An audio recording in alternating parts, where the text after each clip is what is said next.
do one thing here before we start. I'm going to attempt to record this just on my end to see if that's even possible.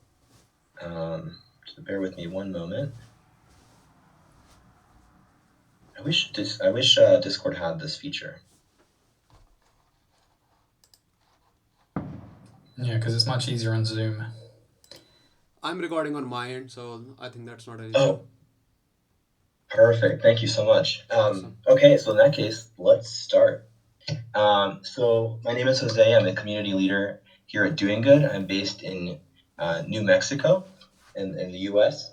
And I picked this topic today because, there is a lot of discussion and confusion and passion behind these ideas of, global warming, protecting the environment, things that we can do as artists and creators to support those initiatives. And I just wanted to highlight some of the ways that NFTs and this kind of blockchain technology can help out, and ways that we might not even imagine yet. It's just use cases that are kind of being discovered, and so let's just jump into it. So, what are impact NFTs? So, I've seen this term used a little bit recently in the space. If I were to define this, I would say it's NFTs that are specifically tied to some kind of mission-driven goal, whether it's social impact or environmental. And I honestly would expand this out to projects that, even though they're not inherently about that, where the mission is not that, by the nature of creating a community of collectors, they're able to then drive a bunch of the proceeds towards these causes. So realistically, I would say that a lot of NFTs could be considered impact NFTs if they're tying back to some kind of social cause. At DoinGud, with our platform, all of your NFTs, in my opinion, will be impact NFTs, but we'll get to that towards the end. So first, I just wanted to cover a few use cases and examples in the past of NFTs that have been used for some sort of, in this case, I'm touching on environmental good. And one of the earliest examples of this was the carbon drop. And this was actually, if I'm remembering this correctly, organized by one of our co-founders, Kyle Gordon, who's also an artist. You can see his piece up here in the top left. And really, it was sort of to address the issue around the environmental impact of Ethereum NFTs, and which is a topic that's still kind of being looked into today. It's very hard to track the specific impact of an individual NFT, which is what was being, I guess, discussed at the time. But nonetheless, through this initiative, several prolific artists kind of put up some artwork. The artworks were auctioned off, and 100% of the proceeds went to purchasing carbon offsets, way more so than the estimated carbon offsets that went to the work itself, if you were using a calculator to try to estimate that. Now, I'll get into carbon offsets and things like that later on in the presentation, but still, I think it was a great example of how this kind of technology and art and the speculation around it can be used to direct towards some kind of good.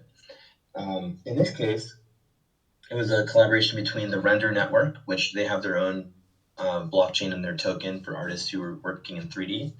And it says here that they received around 60 carbon offset credits totaling 500 CO2 tons of emissions. And these offsets were provided by Creel. So there are several companies in that space that provide these services and are specifically looking at doing this with NFTs and platforms. I'll be the first to say I'm not an expert in that particular field and what what credits and things like that really how do you measure the impact there? But we at DoinGud we do have, I know, connection to some organizations that are experts in that field. And then what I like to see whenever these kind of things are happening, specifically with offsets or carbon removal, is to know specifically where this is making the impact. And so in this case, it was to support the Madre de Dios forest conservation project in Peru. Okay, and this next one here is an example that I found of how NFTs can be used for, and I would say this is probably a novel use case here. This is that is still being explored and potentially could be seen um, adapted in other places around the world. This is a project called Rewilder, and it's a crypto native nonprofit. And the idea here is that you are actually kind of contributing to the purchase of land that then is going to be um, you know put into like a conservancy project. And so when you contribute to this NFT token that represents the land that you're purchasing, um, you're going to get updates of what's happening on that land, and you're going to get very clear information, a breakdown of where the money's going. Again, I think this is a really good example of how to do this in a way that aligns with a lot of the blockchain and crypto um, ideals of transparency and having things on chain so everyone can see it, having the data open. And if you visit their website, you'll see that they have all these breakdowns for how they plan to use the funds and it's just I think it's just great to see this kind of initiative. On top of that, they're also going to be doing offsetting as well, again using Creel. Um, so yeah, so it's funny because these days we have a lot of people in this space who are buying virtual land, and they're essentially buying tokens that represent the virtual land. But when I see a project like this, I think about what about the real land, right? And can we apply those same concepts to real land and then figure out novel ways to protect that land or continue to support the folks who are on the ground working with that land? And I know that there's actually a few people that have joined that kind of are doing uh, similar kind of like local projects. So maybe this might inspire something. This next one is Own the Ocean. And so this is an example of a brand coming in. In this case, I think they make like shower heads and faucets. um, but this is an example of a brand coming in with a like a team that specializes in marketing and exploring the space, seeing what can be done with NFTs. I like this as again like a conceptual project. Um, in this case, they auctioned off 5 NFTs inspired by I don't know how you say that word, gyres or gyres, but these places in the ocean where you have a lot of trash that has kind of like piled up. And again, I think it's just conceptually it's just very cool to me to see something like this, because then you can have I don't know if they have the equivalent in other countries, but in the US you have like the adopt a highway. So you're essentially you're committing, and I think you might even be donating some money, but you're committing to um, being the steward of a specific highway and cleaning the highway up every now and then, um, in exchange for having like your name attached to it. And so I think projects like this kind of continue that idea, with the argument being that if you own something, you're more likely to actually care for it. If you don't have any ownership over it, then you have less incentive to care what happens to it. Um, so again, in this case, I haven't looked through all the press releases and stuff. I'd love to see more information, especially if it's coming from a company, just to make sure that it's not like just something that's good for press. But yeah, I would like to see it expanded too. I think 5 NFTs is cool, but like, why not more than that, right? Um, the great thing here is that this particular project, the organization that they partnered with, uh, is specifically looking at science, education, advocacy. So they're not only tackling like the plastic pollution problem from like a removal standpoint, but they're looking at, okay, how do we create new ways to process this and remove this? Like, how do we fund science directly with a lot of these NFTs? And from what I understand, it's not easy sometimes to get funding for things that are in the science realm. You have to go through a lot of um, rigorous, applications and um, in order to get, if you want to get like funding in a much more direct way, I haven't seen anything better than these kind of projects like NFTs. Um, so moving on to the next one. So far we've covered, like trees, oceans. Next one. Um, Now these two characters on the right, these are some very popular NFTs. They come from a collection from different collections. If you're not aware, right now, kind of like um, the trend in the space for collectibles is to have a large series of NFTs. In this case, I think each of these might have had like 10,000. Um, Completely generative, so you're getting a unique one out of the collection.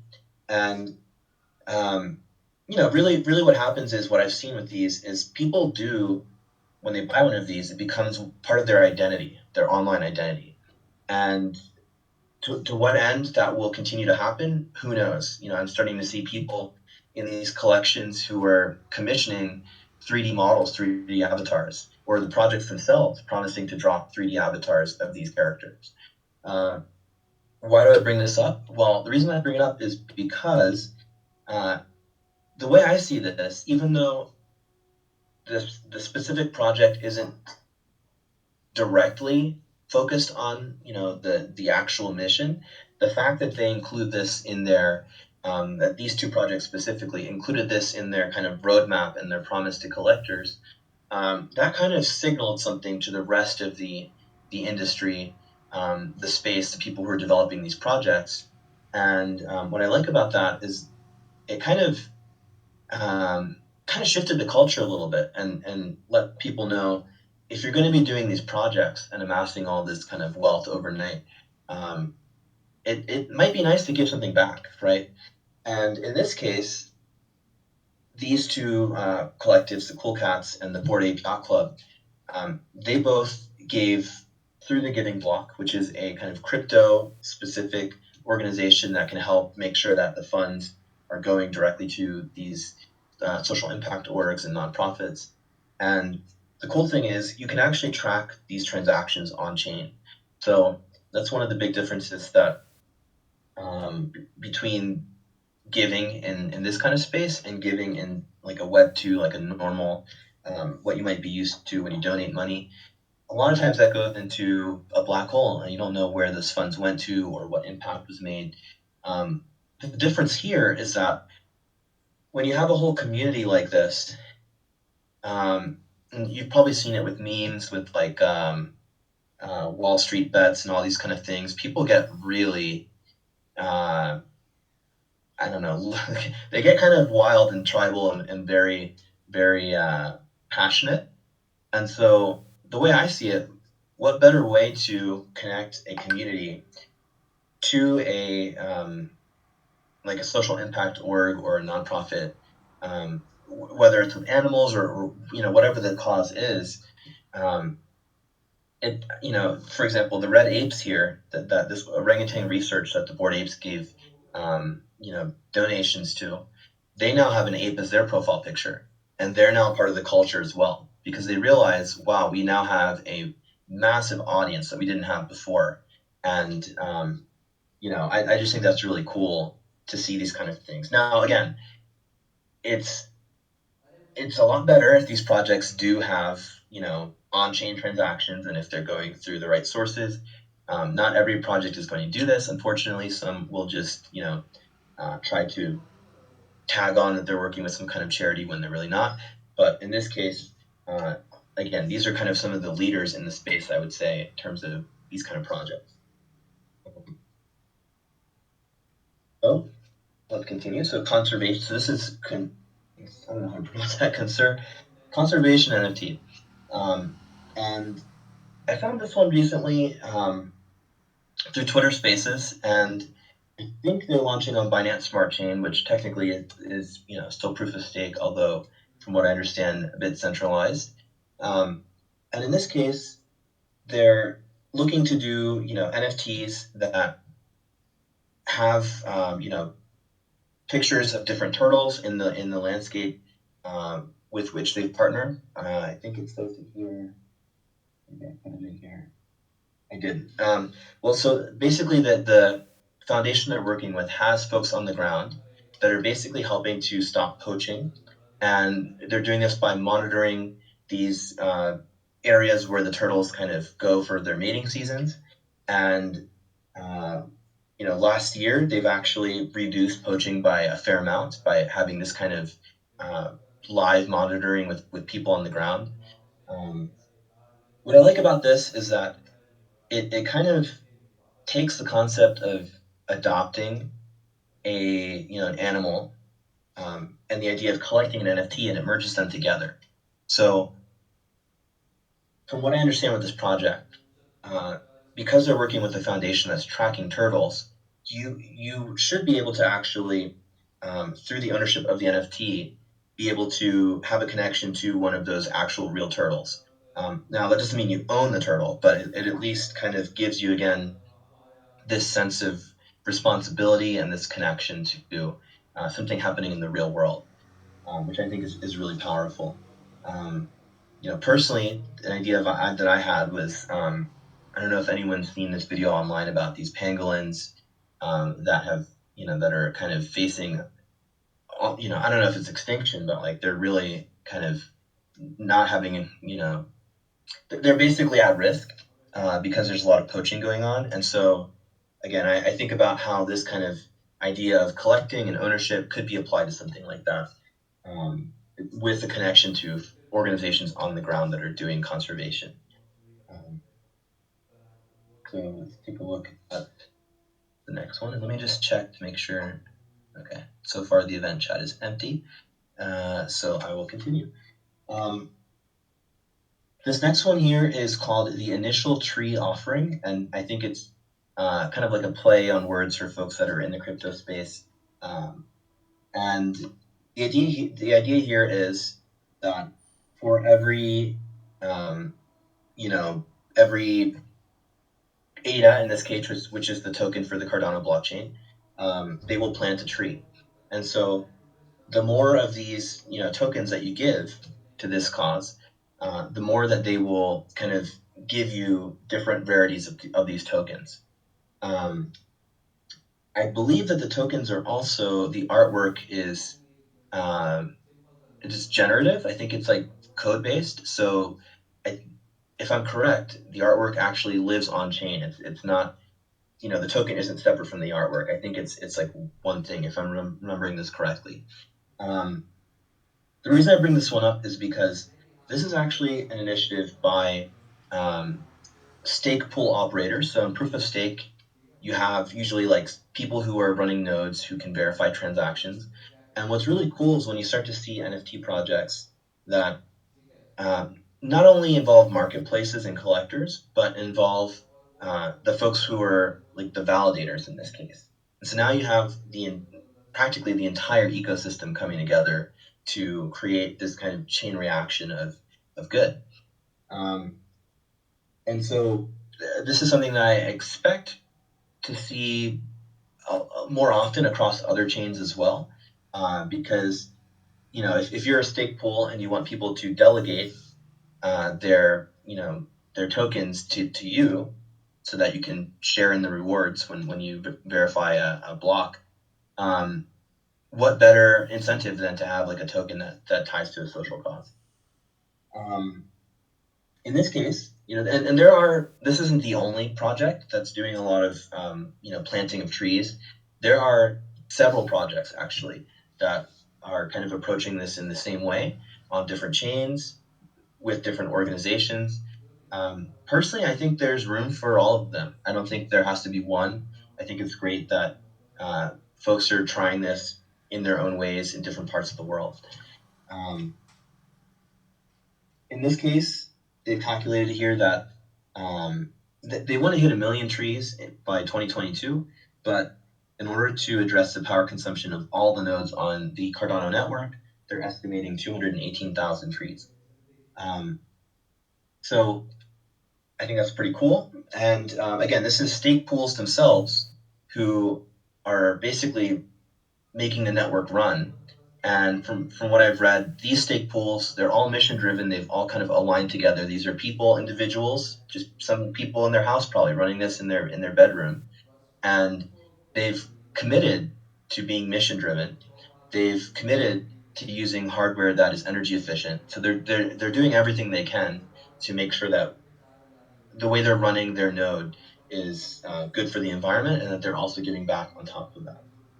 Um, in this case, they're working with Veritree, and this is an organization that, again, has folks on the ground that are planting the trees and that can then verify that this work is being done, because that's also an important step, is making sure that, if you're going to donate money, that it's actually that the work is being done locally wherever, you're being told that it's being done. Um, okay, so then real quick, we're going to touch on some initiatives and some DAOs that I found in the space that are, working towards uh, climate and finding ways to create sustainability within the NFT space. And there are several, and I expect that there will be several more, including DoinGud. So let's just jump into it. Um, so First and foremost, I have to shout out Clean NFTs. This is a group that I'm a part of, that I help manage. We've been around since I think we started up in February of this year, when the conversation around sustainability and NFTs was really at its peak. And we are chain agnostic, so that means that we welcome anyone from any chain who wants to have a discussion. We even welcome skeptics who just think the whole NFT thing is, they're just confused by it or they're upset.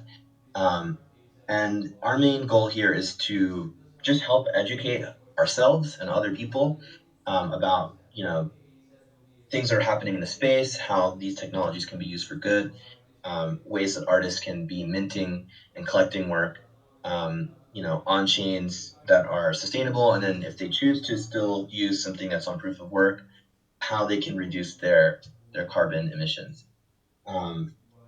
So you can search us online. I think it's cleannfts.org if you want to learn more about that. We're a friendly bunch, and always happy to chat about these things.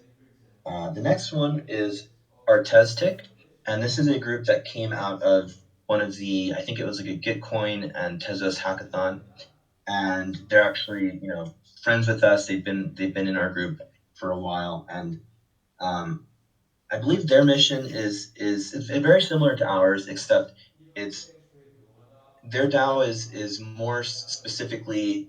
Well, I think while we're more like education right now and kind of community, theirs is growing a kind of network of artists that are giving back specifically to some of these causes, and kind of let me check the event chat.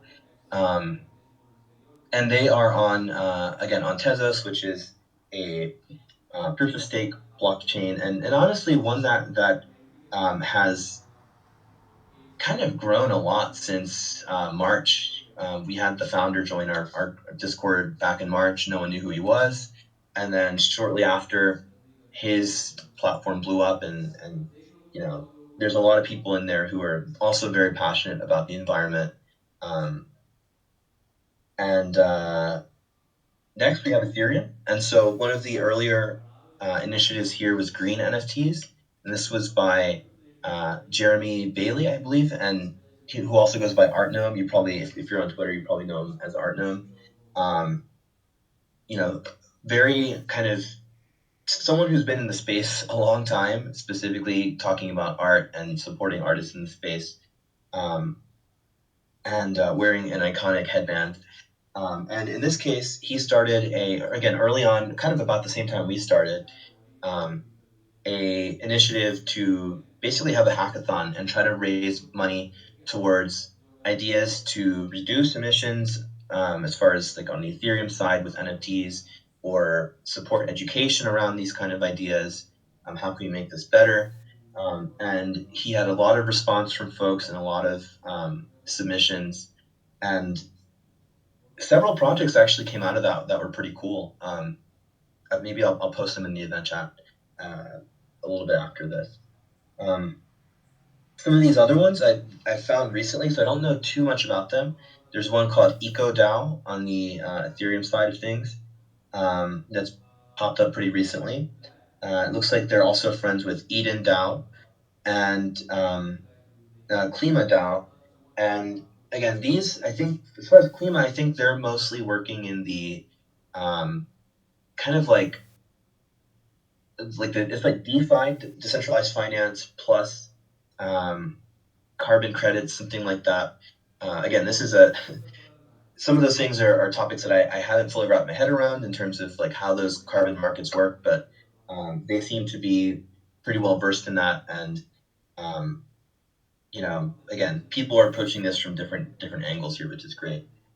Um, and I think EcoDAO too is also releasing some NFTs right now. They've partnered with a couple artists, so be sure to check those out.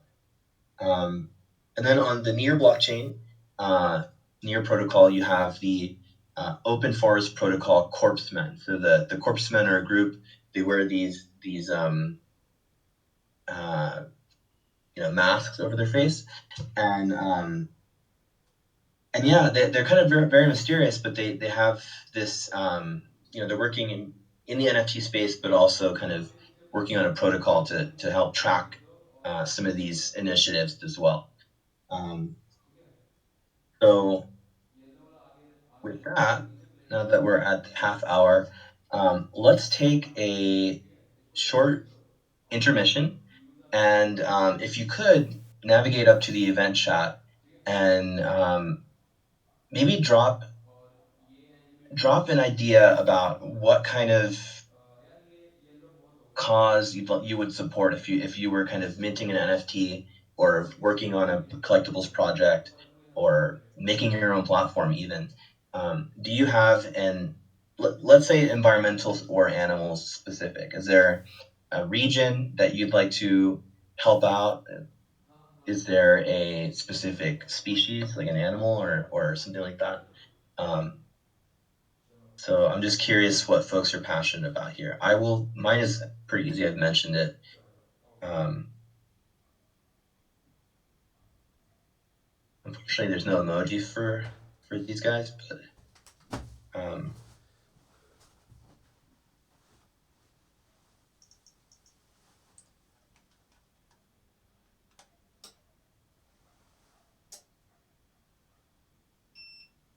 yeah, mine is.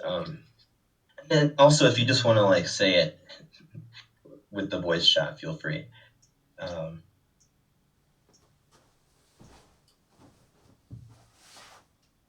Oh, I was going to say, from a family of dog lovers, and we're always looking after dogs, and I'm always hearing about people taking on a dog and it being too much for them, and then having to rehome the dog, or a lot of dogs left without a home. So an NFT project that helps sort of, support in that sense and help people to look after those dogs, I guess.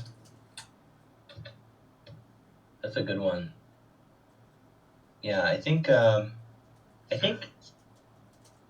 back to the one with the turtles. If there's got to be a way to combine collectibles with actual animals, and then have this sense of like I don't want to say ownership, but basically connecting the dots there and saying, oh, this dog NFT, this caricature, whatever it is. Let's call him Rudy or something. Connects to an actual dog there.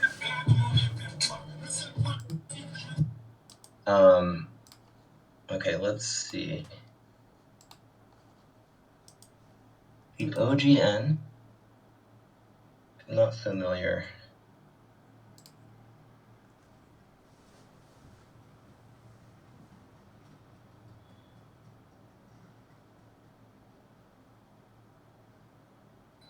Sorry, I just had to mute that music because I couldn't hear. But yeah, I think with the same with the turtles, it works with dogs as well.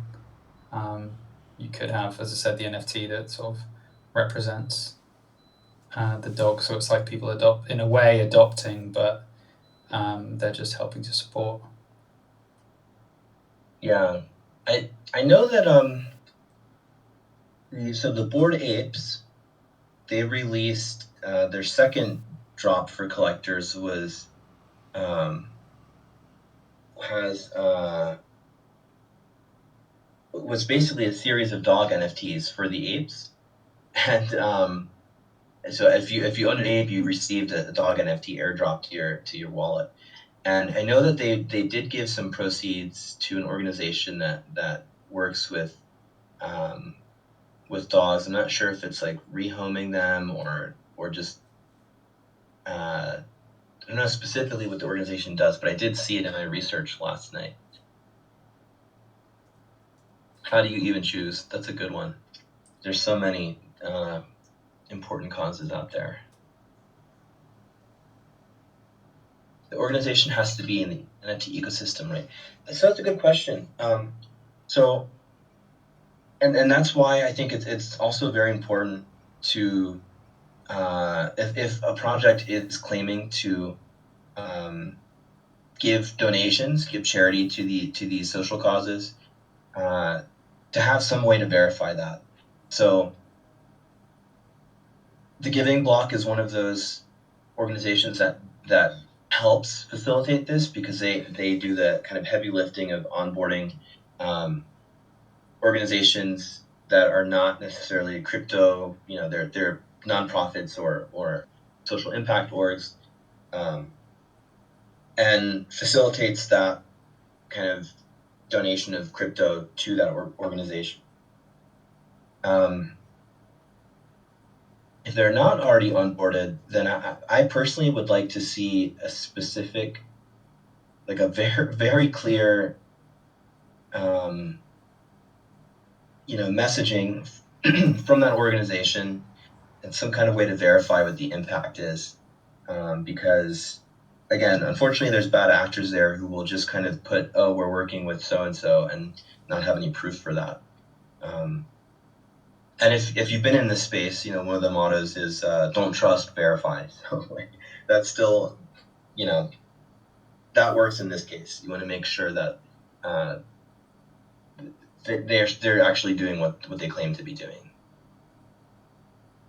Not a problem that you'll ever have with DoinGud, by the way, but we will get to that at the end. Okay, so Vio says protecting the bees and the diversity of species. Domestic bees have been recorded to be aggressive towards the wild ones. That's a really big one because if the bees go down, then we all do. So,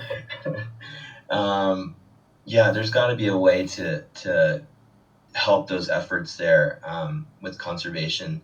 Um, there's a documentary out there that I saw that covers a lot of that, like the stuff with the bees. It blew my mind. I had no idea that there was this whole thing around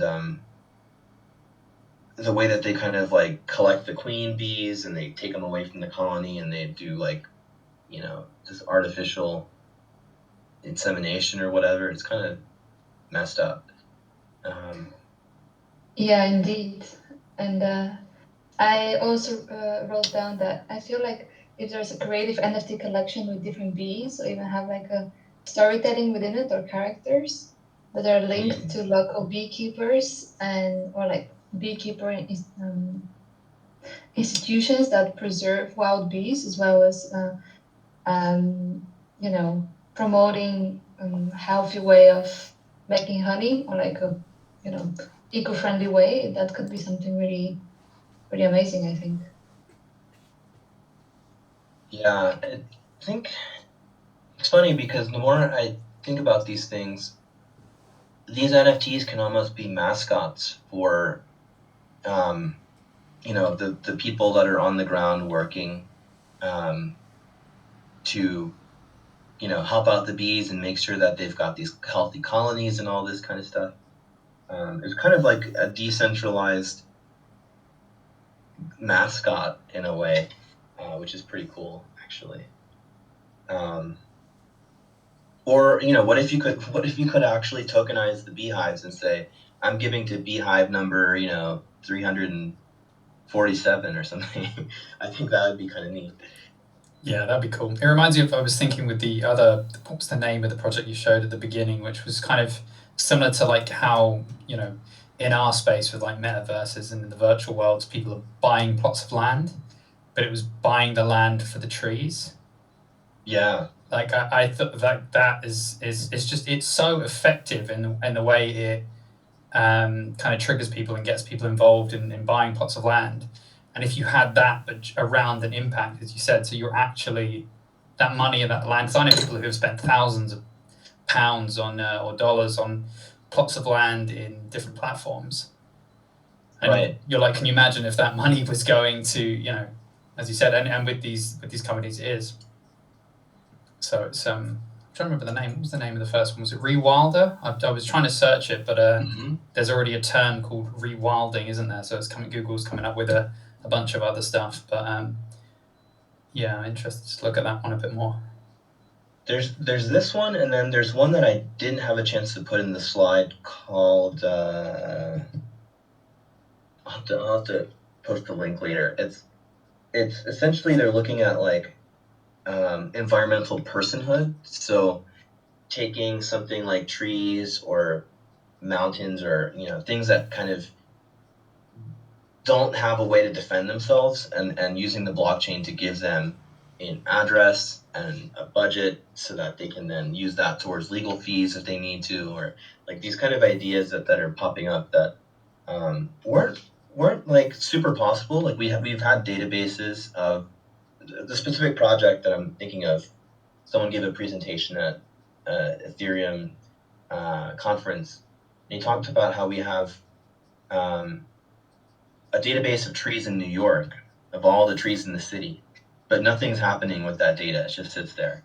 And so imagine if you had, if each of those trees was an NFT that had its like a wallet associated with it, and the people in the community that live near it could receive some kind of token or NFT based on how well they maintain that tree.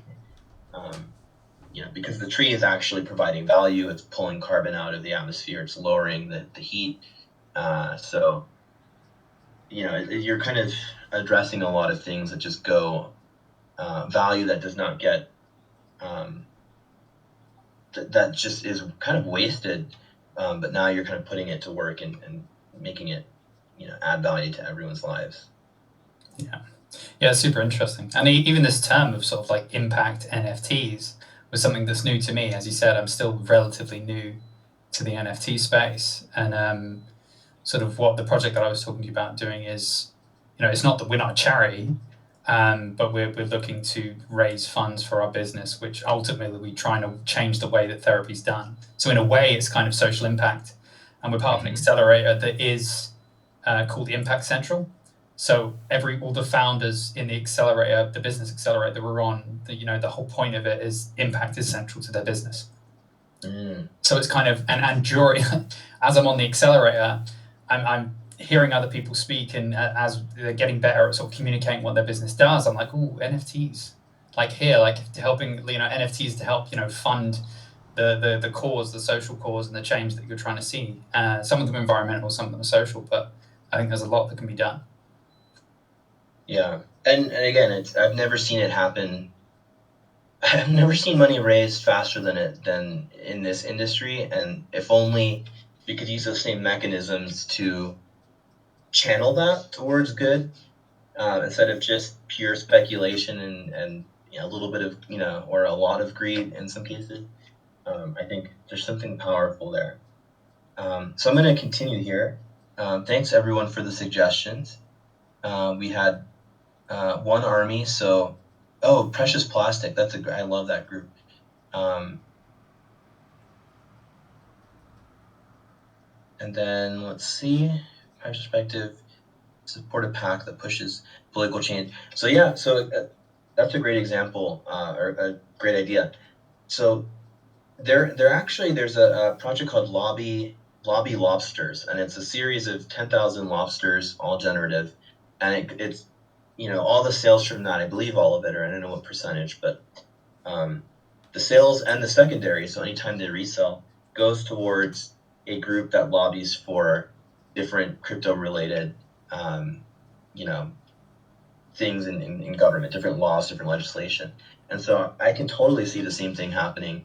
If that might even be a more, I don't know, a stronger way to approach it, to put some money behind legislation rather than just conservation. Um, okay. Lobby lobsters. Yeah, I think I might have to buy one to get into an event in New York next week. So maybe I'll own it. So I'll touch on this one briefly because I am not an expert on carbon offsetting or removal, but I have had a chat with some folks in both of those camps, and in Clean NFTs in our Discord we do have the Offsetra team in there, and they've been with us since we started the Discord, helping us to understand what offsetting means for the folks who do want to learn more about that. So essentially, this is, again, reading this off of the website called southpole.com, which kind of is also part of this offsetting landscape. It's the process of buying carbon credits that are measurable, verifiable reductions of emissions from certified climate action projects. So this includes reducing, removing, avoiding greenhouse gases and emissions. These can help empower communities because then you're kind of, in some cases, helping job growth in that local industry towards these green initiatives, protecting ecosystems, restoring forests, and reducing reliance on fossil fuels. So again, this whole conversation could take a whole hour. I'm just touching on it in the most briefest sense here, because I'm not a super expert on this topic. But in the NFT space, we do have a few folks who, artists and other companies that are coming in, are using them to calculate an estimate of their emissions from their NFTs. And one of them, again, is Offsetra, and they've got a calculator called carbon.fyi. And the other one is Ariel, and they also have a calculator as well, but that I've seen a lot of people using this one. Again, with these calculators, these are estimates because there are different ways to calculate what your emission per NFT might be. There's still a lot of nuance there that gets lost when people hear this in the headlines. But at least if you do want to, have that kind of sense, the peace of mind, knowing that you've done everything you could, this might be one way that you might approach that. The next one is carbon removal. And so this, rather than kind of purchasing credits that, as we see here, that are kind of trying to address carbon that you're basically you're trying to kind of tackle this from one angle, and on this side, it's about removing past emissions, the things that are already in the air, rather than trying to come from like a reduction standpoint. And so specifically the way that Nori, this is one of the more well-known companies that's doing this in the NFT space, they're doing this by having a verifiable carbon token. And again, they're doing this through the blockchain. And this is allowing them to, again, trace this using the same properties that someone would use when they make an artwork, and they can trace it from the owner all the way back to, the artists who made it. Here you can kind of trace this carbon token and make sure that when it's purchased on the market, that it's taken off the market, that people are fudging the numbers in this industry, and what better way to do that than through blockchain, a way that this public ledger that people can't kind of commit any kind of fraud or anything like that. So they're specifically issuing out these certificates with their carbon tokens. And again, they're working with, in this case, farmers to help them, to support them and show them kind of ways where they can work their land and capture more of that carbon that's in the air, rather than just trying to reduce it in other means, through offsetting. So that's the big difference. One is you're offsetting it. The other one is you're actually removing carbon. You're trying to pull carbon out of the air. Whether that's, again, through working the land in certain ways, or I've even seen it with, although I've heard it's not as efficient, these machines on top of skyscrapers that kind of pull carbon out. But again, as far as I heard, that's not like the best way to do it. So good for the environment. Let's touch on our own platform here and ways that it's going to be handled much more simply for artists and organizations that want to get involved. So at DoinGud, we've partnered with over 200 social causes, and this is continuing to grow day by day. Part of my job with DoinGud is to help connect the platform to local causes in my area, and same with some of the other folks here as well, who are colleagues of mine. We're all trying to really tap into these local causes because we want to have, we want to have small SIOs, social impact organizations, and nonprofits, as well as the larger ones that people are familiar with, so that there's choice, so the artist has a lot of choice. And so the way we're doing this is we're aligning with these 17 Sustainable Development Goals outlined by the UN. And here you can see we've got several. So whether you want to pick something that's aligned with stopping poverty or making sure that there's quality education in a specific region of the world, you'll have several to pick from in each category. In this case, if you look down at 13 through 15, we've got climate action, life below water, and life on land. So I think even within those three categories, there's, and maybe even six, clean water and sanitation, and seven too, affordable and clean energy. So there's a lot of these that touch on the environmental concerns, and lots of opportunities to help out there. This is a slide here. So if you haven't had a chance to check out our light paper, if you go to doingud.com, I think it's the first link right on the main page there. It'll take you to the white paper where you can learn more about this. But essentially, and here you can see our beautiful UI as well. Again, we're aligning with the 17 Sustainable Development Goals. Every time that you mint an NFT, and whatever it is, whether it's an image or a video or something like that, you get to choose a minimum of 5% that goes to a social impact org or a nonprofit, of your choice. Every time that artwork resells, that same split happens automatically to your account and to their account. And because we have a whole team that is working with these organizations, you can be assured that these organizations are vetted, and I think that might be the next slide, so I'll hold on that.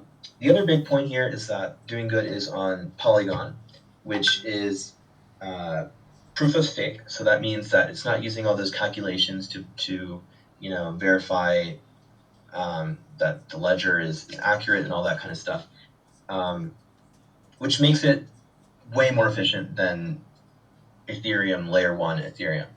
Ethereum, is transitioning to proof of stake sometime probably next year. But for now, DoinGud is looking to the future and launching on Polygon and potentially launching on other chains as well, which is, for me, that's very exciting. And then, as I was saying, we have done all the hard work, basically. We have a whole team that's great at doing this, basically vetting social causes, running KYC, know your customer, KYB, I think that's know your business, and essentially just making sure that these causes are ready to step into Web3 and blockchain. So, and that's not easy. It takes as much education on the artist side as it does making sure that those organizations are confident in the platform, blockchain itself, and crypto, and understanding, how all of this works together and what it means to receive donations from around the world. Again, creators choose the cause, so you have the full range to kind of create your profile and then earn badges, as you can see on the left here, bottom left. Earn badges to show what causes you're supporting, and I think that's great. I think it's kind of changing the culture towards one that's like, instead of bragging about how much money you've made in sales, you can brag about how much impact you're making, and that impact can be tracked. It's verifiably tracked on the blockchain, which is also a key feature of our platform. And then so here you can see again the breakdown of each sale, and these breakdowns will be clear when you sign up and you start minting work and connecting it to social causes.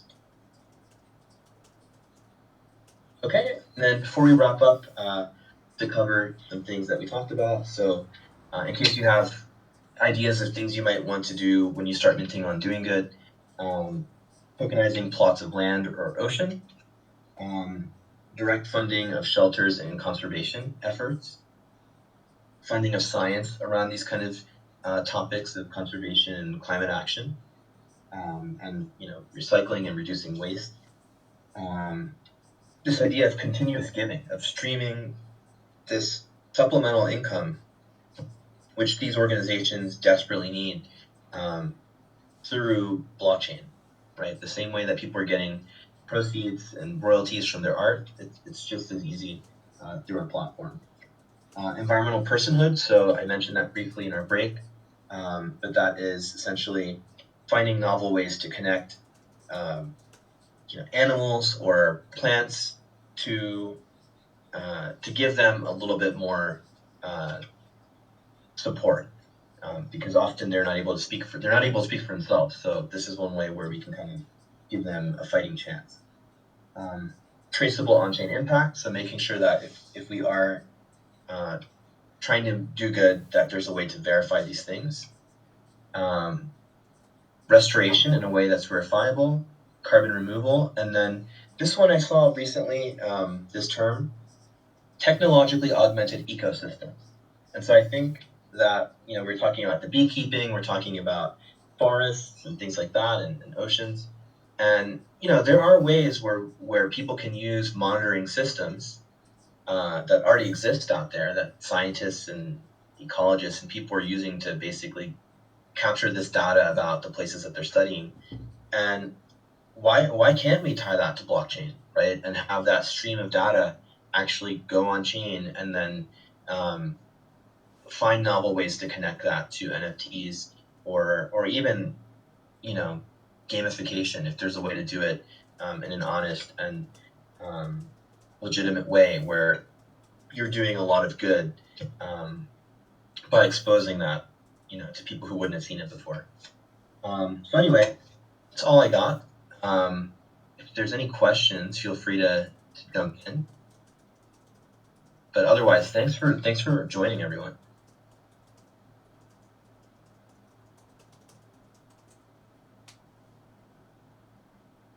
Sorry, I'm clapping. I'm clapping in the event chat. But that was great. Thank you. Yeah, that was amazing, and the timing for me, like as I said, looking for some education on this, and then I saw on, but I think I reached out to you, and then it was shortly afterwards I saw on LinkedIn that you were doing this workshop, and I was like, it's perfect timing. Yeah, I'm glad you could join.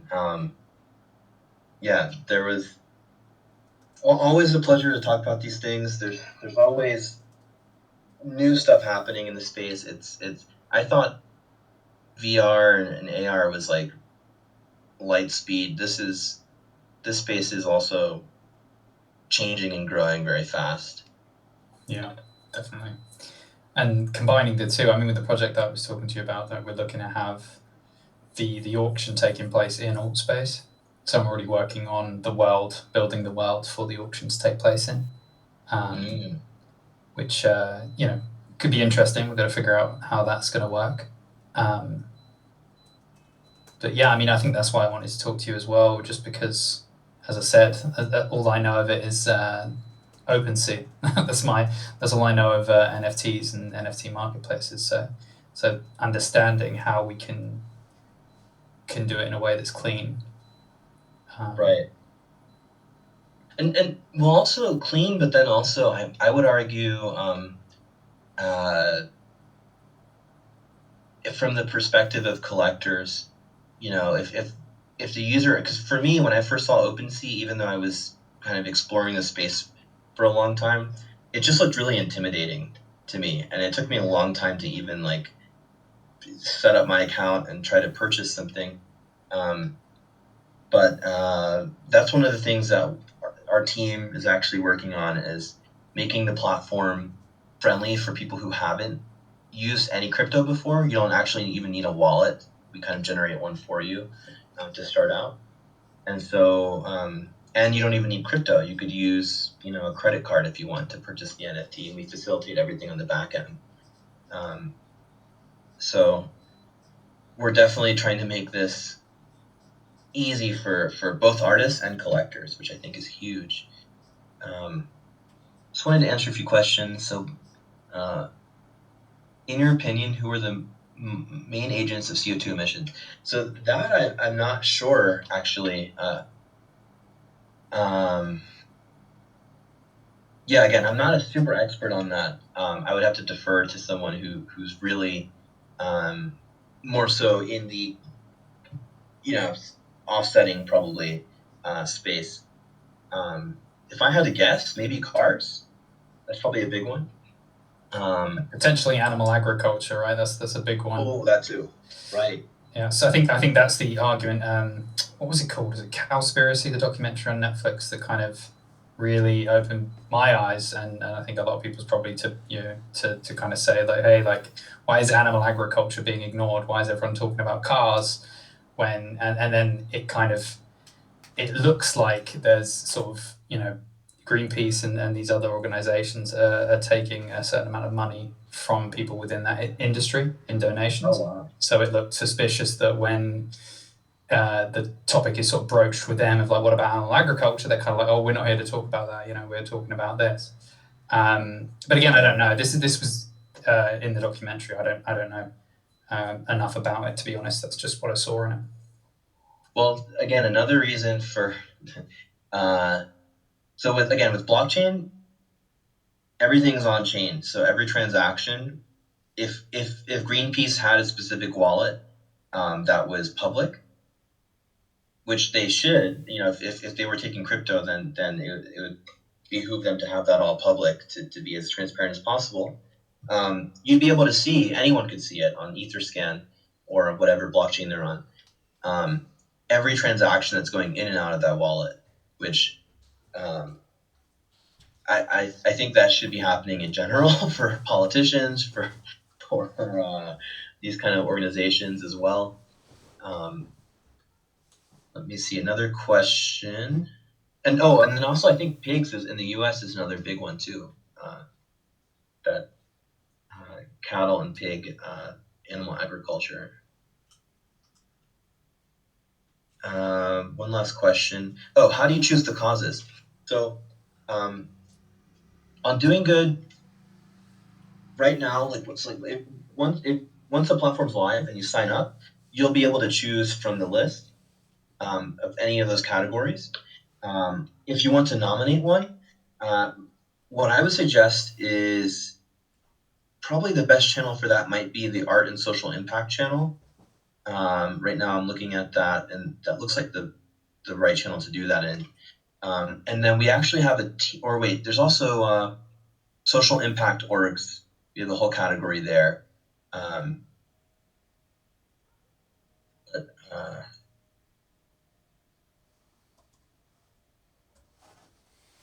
Link here. This is the one.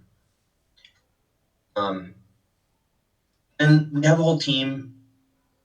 Wendy and Rebecca, they're amazing. And if you have an organization in mind, there's a form that they can kind of fill out, and then our team will be in touch with them and do what we can to onboard them into the ecosystem.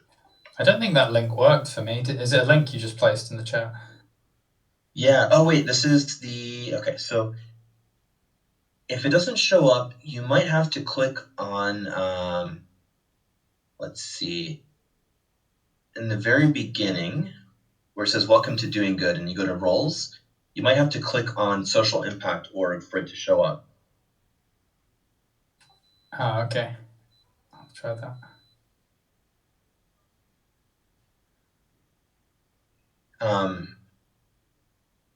All right. So I unfortunately I have to board a plane very soon, so I will have to part ways. But it was great to see everyone. Thanks for coming and for all your questions. And if you have any more questions or you just want to chat about these things, definitely just tag me in the general chat, or even if you want to stop by the Clean NFTs Discord, I'll be in there too. Yeah, I'll reach out. So safe travels, safe journey, and enjoy your flight. Thank you. Good to see you again, or good to hear your voice again. You too, dude. Well, we've only ever seen actually each other at OC6, so we have seen each other physically. Oh yeah, once. Yes. I forgot about that. And there's another one today, actually, right? Another Oculus event. Oh yeah, that's the day. It's the Facebook Connect, isn't it? That it's now changed to, not Oculus. Yeah.